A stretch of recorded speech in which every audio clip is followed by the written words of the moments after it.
बोलेंगे नहीं तब तक सब्सक्राइब नहीं कीजिएगा ना। अरे पहले सब्सक्राइब कर लो यार, तब ना वीडियो बनाने में मोटिवेशन मिलेगा थोड़ा। तो मैं बात करने वाला हूँ कि अब जो खेसारी लाल का नया धमाका आने वाला है, आदि शक्ति फिल्म से फिर से एक और पोस्टर आ चुका है, कलकतवा के लड़की। बहुत ही जबरदस्त पोस्टर है, मतलब 6 मई को आएगा गाना, बहुत ही शानदार है।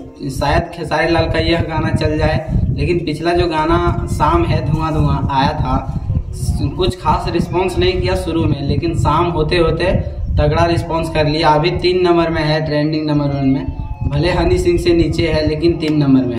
तो कलकतवा के लड़की का पोस्टर आ चुका है, बहुत ही शानदार गाना होगा। शायद 6 मई को अब सुन के बताएंगे।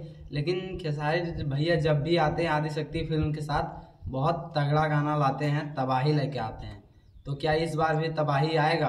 अभी तो 2-4 गाना फ्लॉप हो रहा है खेसारी का लगातार, तो आदि शक्ति कुछ कमाल करके दिखाएगा। चलिए मिलते हैं आपके साथ नेक्स्ट वीडियो में, मतलब जब तक गाना आएगा तब।